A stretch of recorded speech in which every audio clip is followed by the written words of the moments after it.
শিল্পী জীবনটা তোমার একদম শুরুর কথা কোনটা বলতে চাও? আমার বাবা মা রীতিমতো জোর করে গান শেখাইছে আচ্ছা। 7 বছর বয়স থেকে, জোর করে। কারণ যেই বয়সটাতে আমি পুরান ঢাকার ছেলে, যেই বয়সটাতে আমার বন্ধু বান্ধবরা ছাদে, রাস্তায়, গলিতে খেলতেছে, সেই সময় আমার গানের মাস্টার এসে আমার গান শেখাইতো। আচ্ছা। তো সেটা এক প্রকার লজ্জারই ছিল আমার জন্য।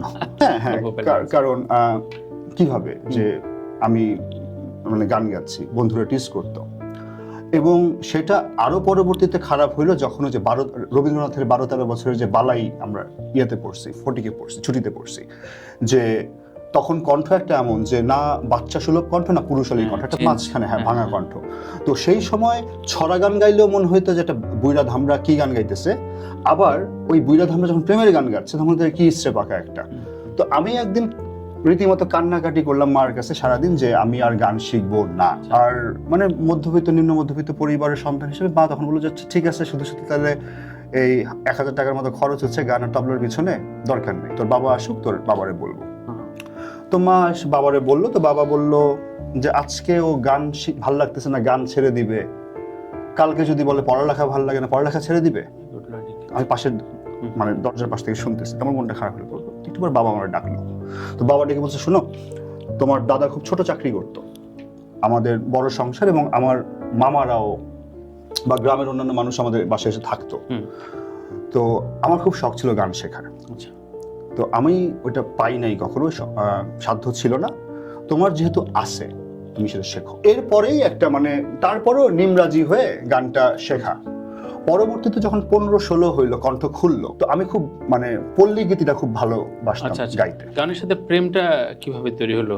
পাড়ার কোনো তরুণী সংযোগ ছিল নাকি? না, ওরকম না। মানে আমি বয়েজ স্কুলে পড়ছি, তো বন্ধুদের মধ্যে গান গাইলে একটা আলাদা মর্যাদা আছে। এবং আমরা যেহেতু বাংলা মিডিয়ামে পড়ছি, আমাদের মধ্যে একটা সিনিয়র জুনিয়রের একটাই ছিল।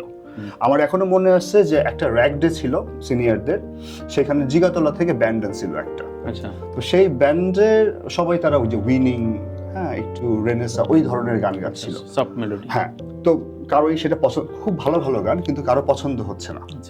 তো হুট করে আমার একজন লাই শান্তনু স্টেজে ওঠে, আর তখন হলো জেমসের জোয়ার। জেমসের তখন দুঃখিনী দুঃখকরণ আসছে, হ্যাঁ আরো কিছু যে স্ক্রু ড্রাইভার এগুলো আসছে, ক্যাপসুল। তো আমি উঠলাম, নগর বাউল আসছে। তো আমি দেখলাম যে অল অফ এ সাডেন আমাদের সেট আপ চেঞ্জ হয়ে গেল, পুরো আমাদের স্কুলের একটা ব্যান্ড দাঁড়ায় গেল। আমি ভোকালে, ড্রামে ছিল আমার যদি মনে পড়ে অয়ন নামে একটা ছেলে, আমাদের জুনিয়র ছিল, বেস গিটারে ছিল সজীব, আর লিড গিটারে ছিল ইমরান মেকানিক্সে। এবং তখন একটা আন্ডারগ্রাউন্ড ব্যান্ডের খুব জোয়ার, হ্যাঁ কাটাবনে প্রচুর প্র্যাকটিস হয়। হ্যাঁ, তো আমি বললাম যে ই গাবো, বেদের মেজোস না গাবো। হঠাৎ করে জাস্ট ডং ডং ডং ডং ডং ডং ডং ডং ডং ডং ডং ডং ডং, আমি শুরু করলাম হই হই কাণ্ড রই রই ব্যাপার জেমসের। এবং আমি গভর্নমেন্ট ল্যাবে পড়ছি, ঢাকা কলেজের হলের ছেলেরা দৌড়ে আসে যে ল্যাবের মাঠে জেমস আসছে, কারণ আমি তখন একদম জেমসের কপি করি। তো এক পাশে বাসায় শিখতেছি পল্লী গীতি, ভাওয়াইয়া, আব্দুল আলিম, আর বাইরে প্র্যাকটিস করতেছি জেমস, আইয়ুব বাচ্চু। তো এইভাবেই গানের শুরু। এবং দেখলাম যে সিনিয়র জুনিয়র, তখন সিনিয়ররা আমার একটা অ্যাক্সেস দিল এক্সট্রা, যে আমার জন্য 7 খুন মাপ, আমি যা ইচ্ছা তা করতে পারবো।